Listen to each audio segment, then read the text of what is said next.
Esiet sveicināti NRALV sarunās. Kārtējā epizode, kur ir nevis intervētājs un intervējamais, bet saruna par politiku. Šoreiz būs saruna par iekšpolitiku, un es gribu stādīt priekšā manu viešņu, Kristīnu Lembergu, Latvijai Ventspilī partijas priekšsēdētāja vietniece. Precīzi. Sveicināti. Sveiks. Tad, kad es runāju par politiku, iekšpolitiku, tas pirmais jautājums man ir tradicionāls. Pasaka, kāda ir šobrīdējās politikas fotogrāfija? Mēs tagad visu tā apturam, nofotografējam, un ko mēs redzēsim pēc kaut kādiem gadiem, varēsim paskatīties, kāda izskatās šī brīža šīs politikas nospiedums. Tu domā, kāds mans tas redzējums, vai ne? Protams, tavu fotogrāfiju. Jā, jāsaka tā, ka es droši vien redzu, ka koalīcijas nav. Tur ir mērķis tikai un vienīgi vienam otram pielikt kāju priekšā, lai otrs partneris pakluptu un pēc tam par viņu pasmietos. Savukārt, ja runā par opozīcijā esošajām partijām, tur ir ļoti daudz skaļi populistiski, es pat varētu teikt, tādi iznācieni, priekšlikumi, ja, kuri faktiski, ja viņi tiktu ņemti vērā tādā nopietnībā, nākotnē varētu radīt milzu problēmas tieši finanšu jomā valsts budžetam. Jā, bet Latvijai Ventspilī ir tā kā sadarbības partneri šajā apvienībā, partija, kas saucās ZZS. Latvijai Ventspilī piedalījās lēmumu pieņemšanā par to, vai iet šajā koalīcijā vai ne? Jā, protams. Kādi bija apsvērumi tajā mirklī? Tomēr ir pagājuši 3 gadi un ļoti svarīgi paskatīties vēlreiz. Kādi bija apsvērumi, kāpēc tika pieņemts lēmums iet tik ārkārtīgi ideoloģiski pretrunīgā koalīcijā? Manuprāt, jebkurai partijai startējot arī vēlēšanās ir vēlme un mērķis būt pie varas, ja, un risināt tos jautājumus, kas ir tika atspoguļoti katras partijas vēlēšanu programmā. Un, jā, mums ir ļoti ideoloģiski dažādi viedokļi, atšķirīgi viedokļi, bet ir arī jautājumi, par kuriem tomēr var vienoties. Un, ja noliek šos atšķirīgos viedokļus, koalīcija tajā brīdī vienojās par darāmajiem darbiem. Un faktiski tas arī bija tas mērķis, kāpēc mēs šai koalīcijā esam iekšā. Jā, bet mēs paskatāmies. Jā, tur es piekrītu, man pašam mācīju vēl politikas zinātnē, kad politika ir par varu. Un politikas mērķis ir vara. Un aizmirstam visu pārējo, vara ir pār visam. Tam es piekrītu, tur ir fundamentāla loģika, un neko mēs baigi neizdomāsim. Tā funkcionē politika jau gadu tūkstošiem. Bet jautājums ir par to, tad tomēr darāmie darbi. Tagad ir jautājums, ir pagājuši 3 gadi, un tad jautājums ir, kas bija tie darāmie darbi, kuri attaisnoja šo ideoloģisko pretrunīgumu. Ko jūs varētu pateikt? Mēs esam to izdarījuši, un tāpēc vēlētājiem būtu jāpiedod. Jo es jau uzskaitīšu citus darbus, kas ir sadarīti.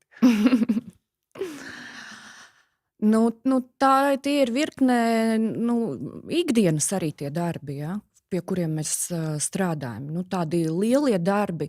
Mūs jau arī šī ģeopolitiskā situācija ietekmē.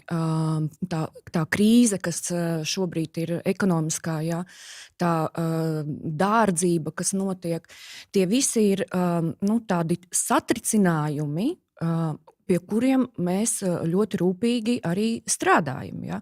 Kā piemēram Viktors Valaiņš virzīja šo zemo cenu grozu. Ja?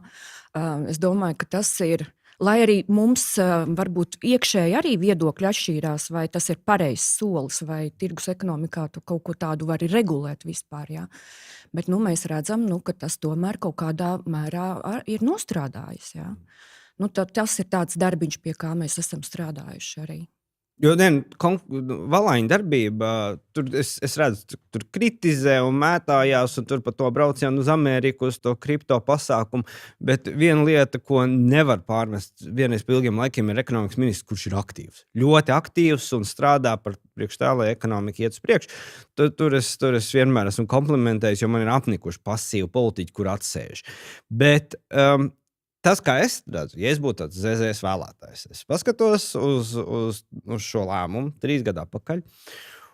Un jā, te mirklī es saku, jā, malači, vajag pie varas 4 gadu nosēdējušies opozīcijā, to mēs labi saprotam, politiskai partijai, opozīcija, viņa demoralizē partiju. Tur iekšā sākās centrabeidzes momenti, viss tā kā sašļūks, tā atmiekšķējās vara, viņa tā kā sakoncentrē to partiju.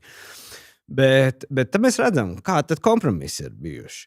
Tad viens darāmais darbiņš, kas bija šai koalīcijai, ir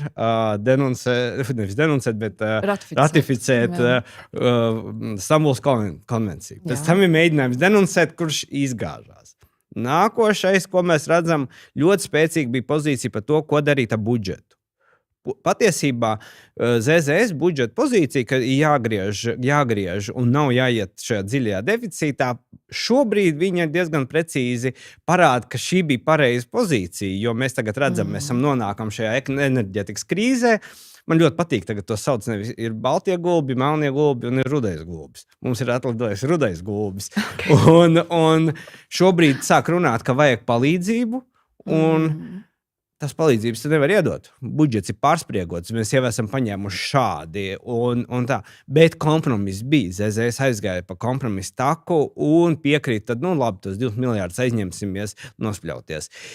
Līdz ar to tas ir jautājums. Šie kompromisi par citu politisko partiju ideoloģiski, teiksim tā, ideoloģisko oponentu dienas kārtību, kur iet uz kompromisiem un bijusi piedalīšanās šo lēmumu pieņemšanā. Vai tas tomēr, vēlreiz, vai tas bija tā vērts? Jā, es domāju, ka tas bija to vērts, jo neskatoties arī uz šiem te kompromisiem, ZZS izvirzīja ļoti daudz arī priekšlikumus, kuri tai budžetā arī tika iestrādāti, un šobrīd šie priekšlikumi faktiski bija vērsti atbalsts ģimenēm lielāks. Ja? Mēs izvirzījām priekšlikumu, ka ir jāsamazina šīs te, ne PVNs, bet tās līdzmaksājums recepšu zālēm, ja? Lai viņas nebūtu. Ir atbalsts lielāks arī elektroenerģijas teiksim, patēriņam tieši daudz bērnu ģimenēm un cilvēkiem, kam ir grūtības. Jā, ir bijuši kompromisi kaut kādi, bet ir arī lietas, kuras mēs esam virzījuši un panākuši. Ja? Un tas ir mūsu tā kā sasniegums. Citu, tagad uz vēlēšanām mēs labi zinām, ka Stambula jau nav noņemta no dienas kārtības. Viņi ir tikai paspērt uz priekšu. Kāda ir pozīcija ZZS šobrīd? Jo tas būs neizbēgami priekšvēlēšana diskusijās par to, kāds būs balsojums rudenī. Pēc vēlēšanām, ja ZZS būs ievēlēta. Līdz ar to par to būs jārunā, kāda būs ZZS pozīcija Stambulas jautājumā. Tad arī redzēs, kāda būs, jā, jo tur jāskatās, kādi cilvēki tiks ievēlēti. Bet šobrīd tā nostāja ir, ka Stambulas konvencijā vajag deraficēt. Denuncēt, labi, denoncēsim, jā. Jo mēs saskatījām, ka tā Stambulas konvencija tiek izmantota pret ģimenēm, tradicionālām ģimenēm. Mums tas bija nepieņemami, un vienlaikus šī te vardarbība pret sievietēm, viņa tika izcelta tik milzīgi, ir tīpaši publiskajā telpā, it kā mums nebūtu normatīvi, kur teiksim, šī vardarbība pret sievietēm jau tiek diezgan regulēta. Es pat paskatījos vakar, cik tad ir no Eiropas Savienības puses atnākuši dokumenti, kurus mums vajadzēja ratificēt tieši jautājumā par vardarbību pret sievietēm. 4 tādi ir. Un viņi visi 4 ir ieviešanā vai līdz nākamā gada beigām tiks ieviesti pilnībā. Un tā uzraudzība no Eiropas Savienības puses ir arī milzīga. Ja? Tā kā tā Stambulas konvencija, tas ir tāds, es pat nezinu, tas tāds aizseks, tā ir kaut kāda, es varu teikt, tā ir priekšvēlēšana kampaņa.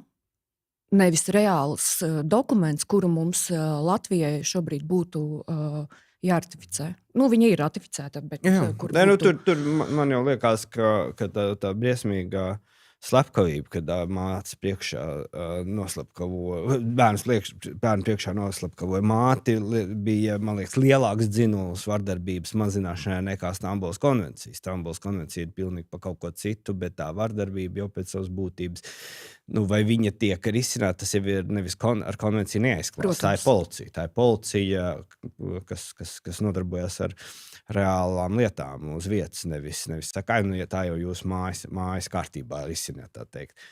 Un tam nav nekāda sakara ar Stambulas konvenciju. Bet, labi, tad mēs paskatāmies no citas skatu punkta.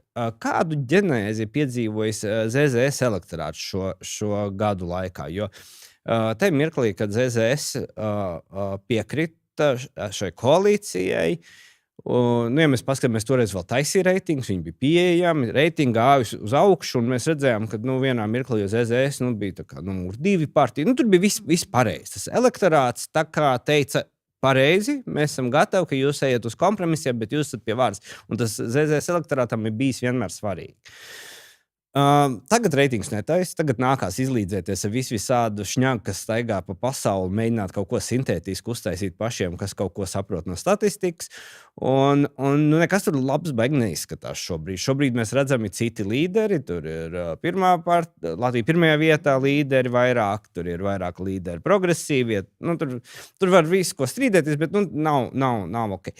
Kas noticis ar elektorātu šo 3 gadu laikā, kamēr ZZS ir valdībā? Kāpēc pēkšņi viņam tā mainās šis viedoklis? Kur ir bijusi tā problēma? Kāpēc? Jo jūs visu darat, nav jau tā, ka jūs baigi esat mainījušies kopš tā dienas, ka jūs pieņemat lēmumu iet šajā koalīcijā.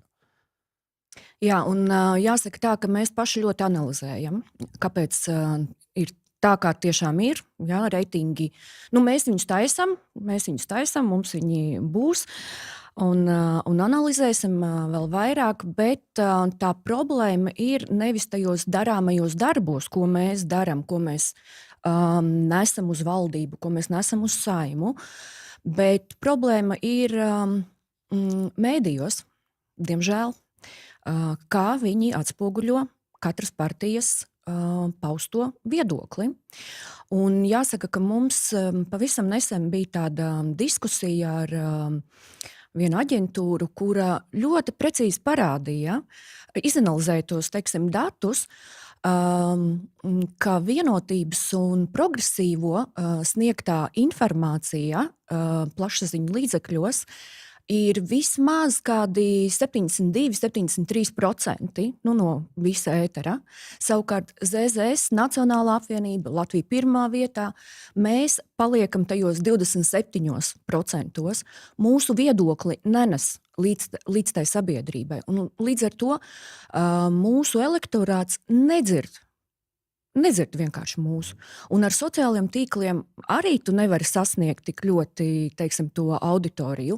Lai gan jāsaka, jā, Latvija pirmajā vietā šajā ziņā ir topā. Viņu savukārt sasniedzamība ir pat 80% sociālos tīklos tieši. Jā, mums ir jāmaina komunikācija ar saviem vēlētājiem, mums ir viņiem vairāk jāstāsta, ko mēs darām. Bet, ja viss sabiedriskais mēdījis un lielās mēdīju grupas ir,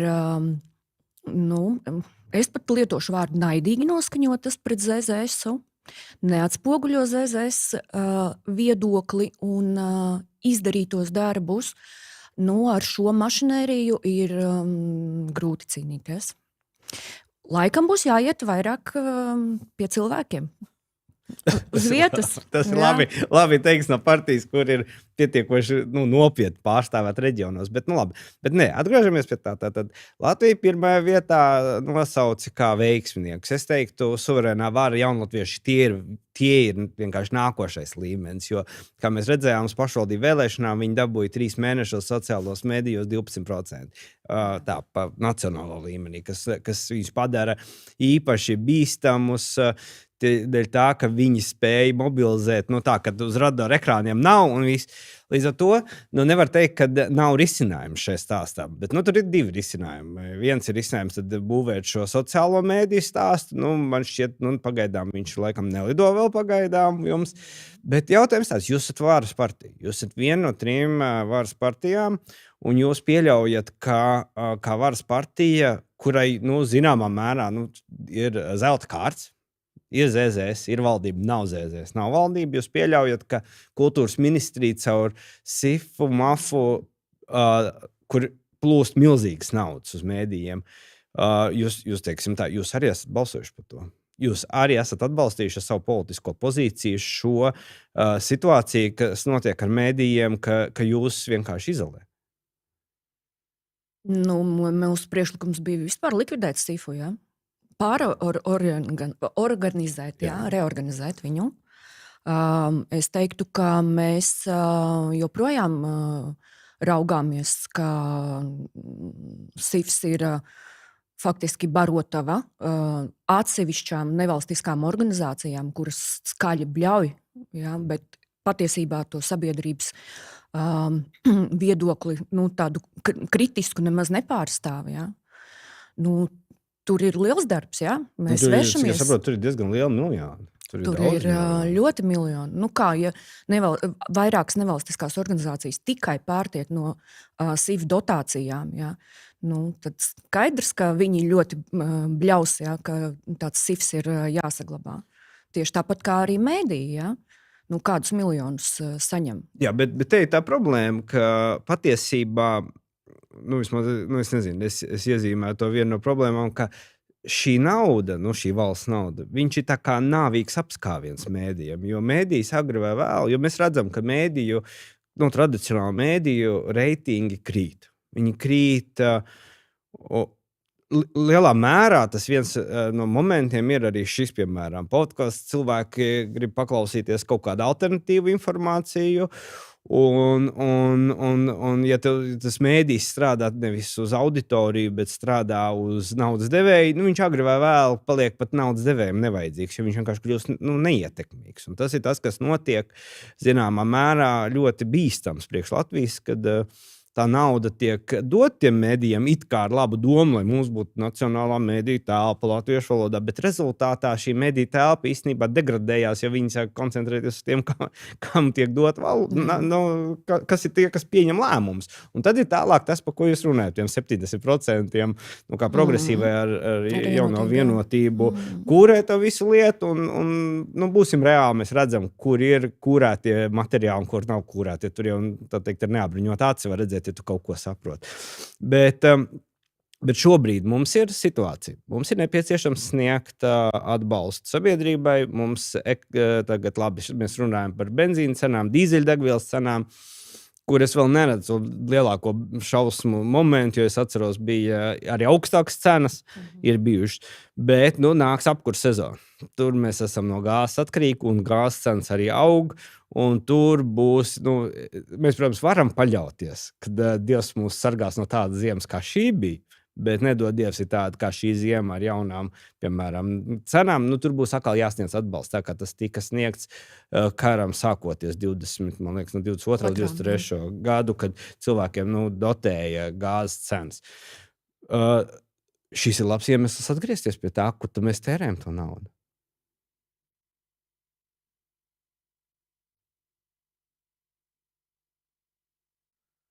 Pieņem, kā klusēšana piekrišana.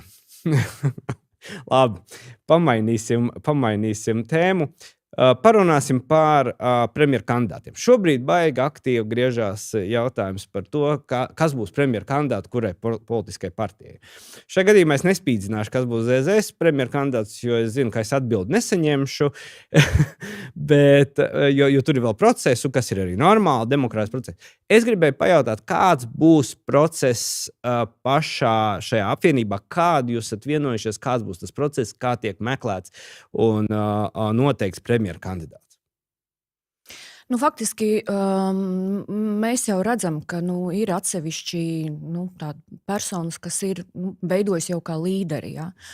Un nenoliedzami ir jāsaprot sabiedrības noskaņojums pret šiem potenciālajiem līderiem. Un visvienkāršākais tas ir nenoliedzami socioloģija, ko mēs attiecīgi veiksim. Ja? Un socioloģija arī parādīs, kurš no šiem kandidātiem tad arī būs ZZS līderis. Bet jāsaka, ka 28. martā būs Latvijas Zemnieku savienības kongress. Ja? Iespējams, ka mēs arī jau sadzirdēsim tur, ko virzīs Latvijas Zemnieku savienība. Līdz šim Latvijas Zemnieku savienība ir virzījusi Viktoru Valaini kā savu līderi, kā premjera amata kandidātu, bet galavārds, protams, ir ZZS apvienībai, kurā ir gan LSDSP, gan Latvija un Ventspilī pārstāvji, un tad tas kopīgi tiks lemts. Kas ir premjera kandidāts Latvijai Ventspilī? Premjera amata kandidāts Latvijai un Ventspilī vienmēr ir bijis Aivars Lembergs. Okay. Tas nozīmē, ka arī viņš ir uz galda. Kāpēc ne? Viņš ir labākais premjera amata kandidāts. Tu nevari neko savādāk teikt. Sociāldemokrāti, ko viņi virza kā premjera kandidāti? Ja viņi atturās, viņi vienkārši, tā teikt, slieksies atbilstoši socioloģijai. Es neesmu dzirdējusi, ka viņiem būtu kāds no kandidātiem, bet iespējams, ka viņi iekšēji par to arī vēl diskutēs. Un, kā jau es minēju, tas būs, es domāju, ne ātrāk kā vasarā. Tad, kad būs jau lielāka skaidrība. Pēc kādiem 3 mēnešiem, tad, kad to saraksts. Protams, jā. Bet kas ir tā socioloģiski labi? Socioloģija, mēs vienmēr sakam socioloģija, bet skatītāji, kuri dienā nesaskarās ar politisko procesu, es domāju, ka viņiem varētu rasties jautājums, kas tad ir tās pazīmes socioloģiskās, kas atšķir premjera kandidātu no premjera kandidāta? Kas ir tas, kam ir jābūt tam kopumam lietu, lai cilvēks kļūtu, piemēram, par ZZS premjeru kandidātu? Jā, tas tāds... pirmām kārtām viņam ir jānāk ar savu dienas kārtību. Jānāk, jāpamato, jāaizstāv ne tikai partijas iekšienē, bet arī jāaizstāv sabiedrības priekšā. Un šīs te līderisma īpašības ir ļoti no svara. Kā tu māki sevi pasniegt, kā tu aiznest to savu programmu, un vai sabiedrība tam notic vai nenotic. Un faktiski, es teiktu, tas ir tās īpašības, kādām vajadzētu būt premjeram. Tas ir politiskās īpašības, socioloģiskās pazīmes. Viņam jābūt populāram, atpazīstamam, ļoti pozitīvam reitingam, ja viņam nevajag būt ļoti pozitīvam reitingam. Tur ir dažādas pieejas. Nē, mēs skatāmies faktiski, es pat teiktu tā, ka viņš var nebūt pavisam populārs. Ja? Te ir jautājums par to pelēko zonu, cik viņš ir atpazīstams. Un vai dēļ viņa cilvēks, pieņemsim pēc kaut kādām beidzamajām debatēm, aizies un paņems ZZS sarakstu un nobalsos par ZZS. Viņam, es vēlreiz droši vien atkārtošos, ka viņam ir jābūt ar savu dienas kārtību un jāaizstāv šī dienas kārtība. Un ar gribu, man liekas, ar gribu kļūt. Jo mums īstenībā tā griba kļūt par premjeru ir ļoti neraksturīga. Mums ir tāda ļoti kautrīgums tāds politikā. Mani aicinās, kad tika veidot šī valdība, es atceros, kad bija šāda epizode. Ja mani prezidents aicinās, viens no politiskajiem līderiem, tad es varbūt iešu un tā. Jo tas, kas pietrūkst, varbūt Es nezinu, atceries, savā laikā tādā ziņā bija paraugs Latvijas ceļā Vils Kristapans, kurš teica, es gribu būt par premjeru. Un gāju uz to vienkārši bez bremzēm, jo viņš tā varas griba. Un tas jau arī ir, man liekas, ļoti svarīgi. Un tas ir tas jautājums, kurš uzrādīs šo varas gribu vislielāko. Es redzu, ka te jau visās partijās ir varu griboši politiķi arī šobrīd. Bet, ja runā par ZZS, man ļoti simpatizēja Viktors Valainis. Es redzu viņā šo deksmi aizstāvēt jautājumus, kurus viņš virza, un nelocīties varbūt vienmēr līdzi partneriem, tomēr iet savu ceļu, un viņā ir šī vēlme. Jā, es to redzu. Okay. No tavas mutes tā ir baigā lielā perspektīva. Viņam kļūt par premjeru kandidātu. Man tāda sajūta, ka šis ir citāts. Šis ir citāts, kurš liek domāt, ka mēs šodien dzirdējām potenciālo ZZS premjeru kandidātu. Redzēsim. Kādi būs principi, pēc kādiem jūs veidosiet sarakstus? Jāsaka tā, ka katrā reģionā tas ir apgabalā, ir varbūt nedaudz savādāk. Mums ir bijuši jau līderi katrā no reģioniem. Es domāju, ka plus mīnus viņi arī saglabāsies. Partijas priekšsēdētāji, apvienības priekšsēdētājs, ministri, tie ir tie, kas šobrīd ir atpazīstamākie. Tad attiecīgi viņi arī tiks droši vien arī likti kā pirmie katrā no sarakstiem. Ko jūs darīsiet Rīgā? Jā, Rīgā mums ir tāds savā ziņā sāpju apgabals, jo Rīga tradicionāli nav uzrādīti mums labi reitingi, un arī rezultāti. Attiecībā uz Rīgu mēs vēl skatāmies, vērtējam, bet jautājums ir par numuru 1. Kas būs Rīgā numuru 1? Pārējais saraksts jau tur plus mīnus veidojās. Bet es ceru, ka par Rīgu mēs uzzināsim 28. martā no Latvijas Zemnieku savienības kongresa. Tad jau pavisam drīz. Bet vienkārši man sajūta, tu pat pieminēji, ka Latvija pirmajā vietā ir ļoti, ļoti tāda redzama partija, kuras spēj izmantot sociālos mēdījus un alternatīvos mēdījus, lai sasniegtu savu vēlētāju.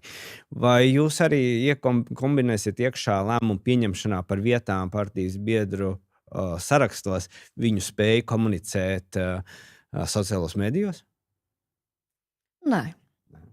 Jūs neuzskatāt to par svarīgu? Nē, mēs uzskatām par svarīgu, ka sociālos mēdījos ir jākomunicē, bet tas absolūti nebūs kritērijs, lai teiksim, kandidāts būtu augstākā vai zemākā pozīcijā. Cik man ir zināms, Latvija pirmajā vietā uz viņiem strādā kādas 2-3 aģentūras, līdz ar to tur tā vilkme pat nav no pašiem cilvēkiem. Ir izņēmumi, bet mēs arī plānojam piesaistīt aģentūru, jo jāsaka tā, ka šajā tik dinamiskā pasaulē, kur attīstās sociālie mēdīji tik strauji dažādās platformās, tur ir jābūt profesionālim, kas tomēr tev palīdz, jo ikdienā mēs nespējam vienkārši tam visam neizsakot, ne iet līdzi laikam, Tā kā būs atbalsts un tad liekas tomēr, ka jābūt profesionālim, nevis autentiskam. Jo sociālajā mēdī, ar ko viņi ir labi, tu jau kļūsti no sociālās mēdī, jo tu vairāk komunicē, jo tu sliktāk spēj nomaskēt savu, piemēram, kas ir viena no problēmām, es nezinu, tu piekrīti vai nē, ka politikā, Latvijas politikā ir pietiekoši daudz politiķu, kuriem nav ko teikt. Vienkārši nav ko teikt. Jā, droši vien, ka tā ir. Jā.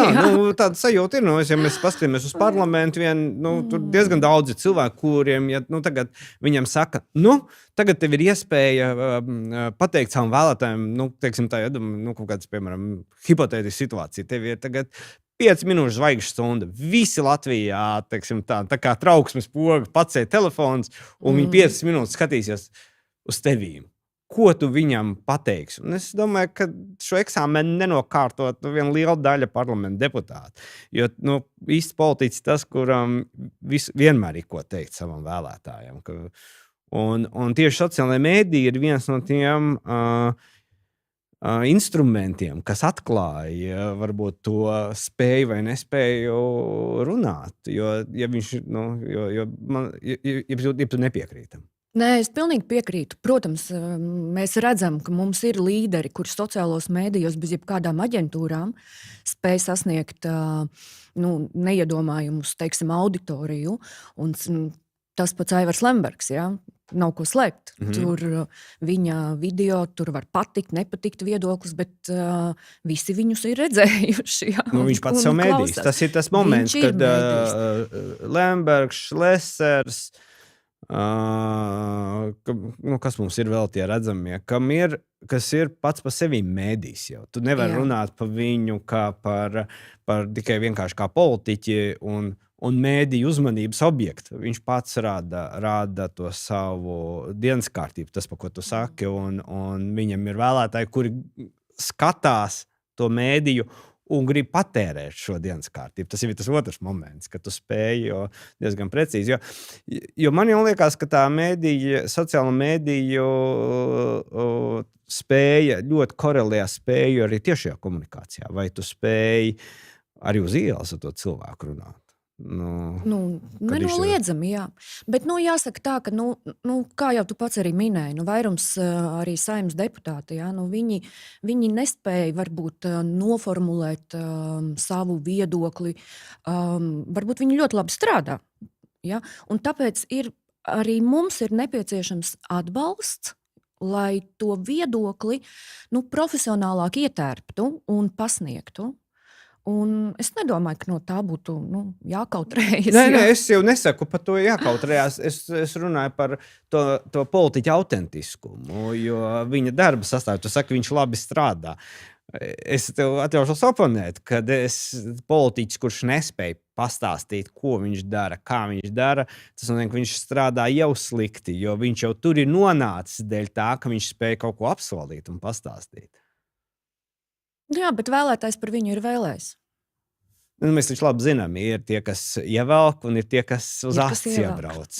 Un tad ir politiskās partijas atkal interese maksimāli atbrīvoties uz astes braucējiem un iegūt pēc iespējas vairāk tos, kas ievelk, kas atverās kā politiķi. Ja mēs labi zinām, ir pietiekoši veiksmīgi piemēri, kas tiek ievilkti, un viņi vienkārši atverās, un pēc 4 gadiem tu vispār nevari viņu pazīt. Un citu, Viktors Valains.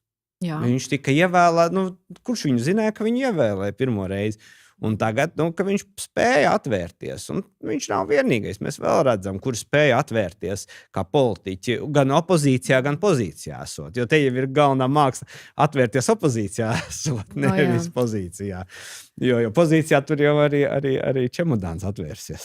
Vai. Nē, bet ja runā par Viktoru, tad jāsaka, ka es ar viņu strādāju kopā jau no tiem pirmsākumiem, kad viņš, teiksim, atnāca uz ZZS un viņu ievēlēja no ZZS. Jā.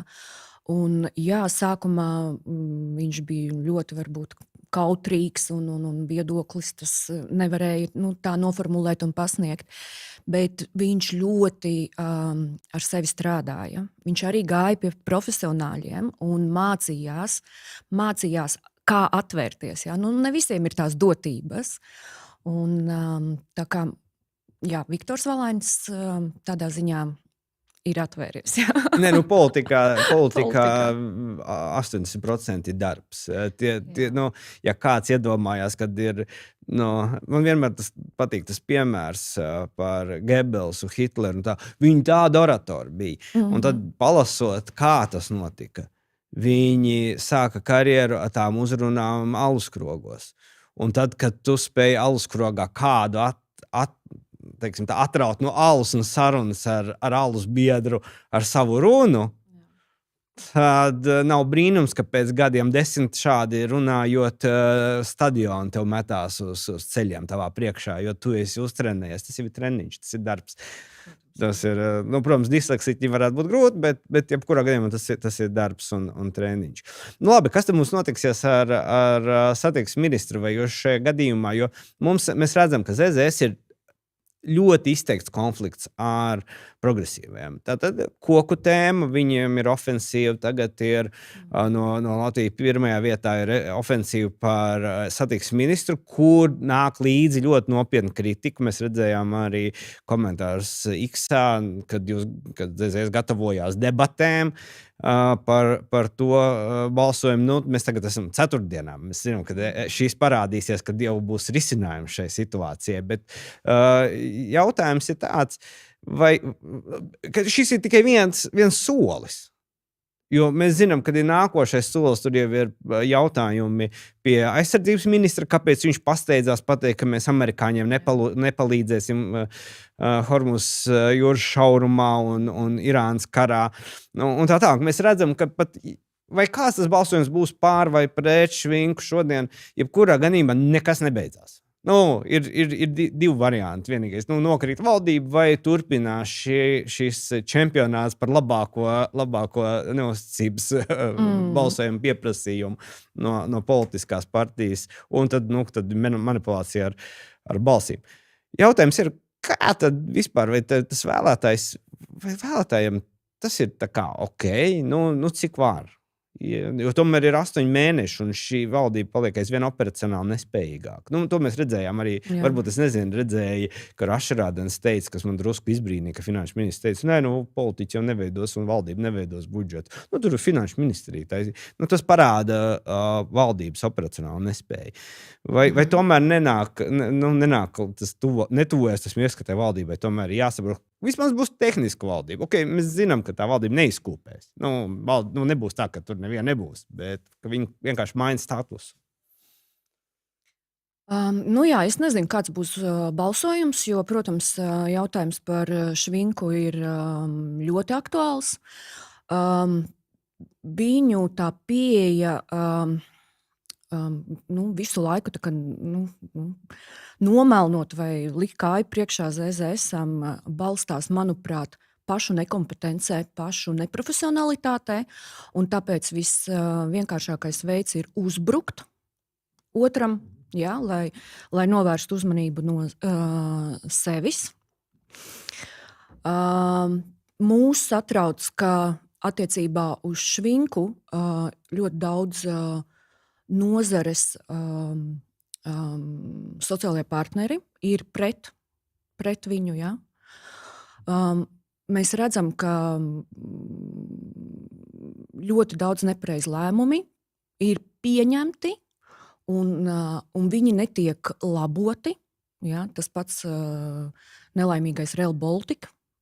Mēs, starp citu, kā ZZS virzījām Saeimas lēmumu projektu par to, ka Rail Baltica projektu turpmāk varēs finansēt, vajadzētu finansēt tikai no tā, ka, ja piesaista Eiropas fondu līdzekļus, tad tur attiecīgi nacionālo līdzfinansējumu nelielā apjomā. Diemžēl Tautsaimniecības komisijā šis priekšlikums tika noraidīts. Ja? Redzēsim, kāds būs balsojums. Redzēsim, tad jau tas būs. Kā domā, būs arī uzreiz pieprasījums par demisiju aizsardzības ministram? Okay, ne no ZZS, bet no kāda opozīcijas, ņemot, ja, piemēram, Švinkam ir pozitīvs balsojums, viņš saglabā amatu. Tas būtu tikai loģiski, ka būtu tāds demisijas pieprasījums. Pastāv viedoklis, ka ZZS ļoti tur ar opozīciju saspēlējās par šiem pieprasījumiem, lai dotu tādu. Nē, mums vienkārši, es nesaprotu, kā var būt tik klaja publiska retorika par to, ka mēs nepalīdzēsim ASV, ja? Ņemot vērā to, ka ASV ir mūsu strateģiskais partners, ņemot vērā to, ka bez ASV Latvija drošība nekāda nevarētu tikt nodrošināta. Ja? Manuprāt, tas tiešām nav pieņemami. Bet tā ir arī ZZS līdzatbildība, jo ZZS pieļauj, ka šāda strateģiski svarīga ministrija, kā aizsardzības ministrija, nonāk politiskās partijas rokā, kura ir caur laikiem bijusi pret valsts aizsardzības dienestu, pret vispār jebkādu aizsardzību. Nu, viņi bijuši vienmēr ļoti radikāli pacifistiski, no ideoloģiska apsvēruma dēļ. Nu, tā bija tāda vienošanās, jā.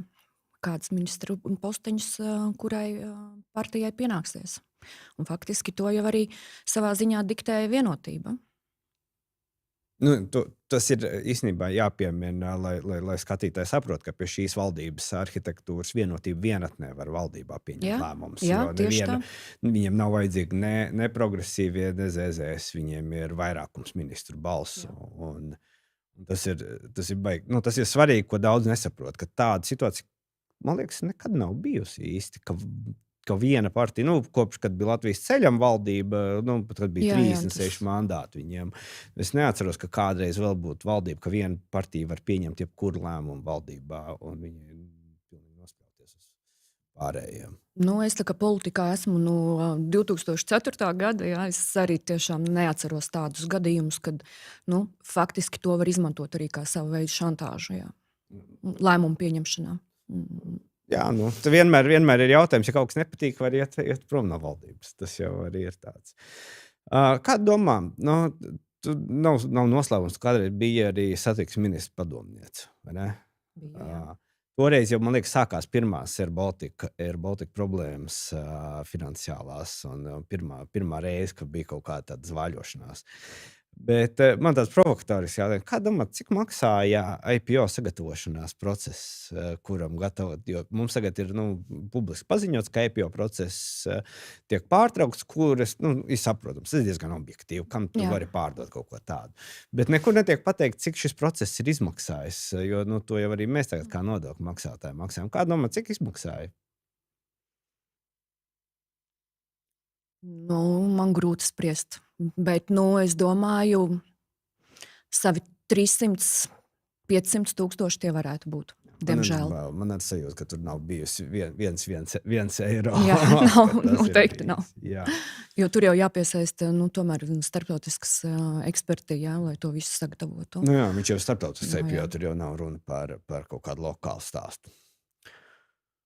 Redz, labi. Man liekas, ka man bija interesanti tiem parunāt. Paldies, ka atnāci. Un pie mums NRA.LV sarunās bija Kristīna Lemberga. Paldies par sarunu. Paldies, ka uzaicinājāt.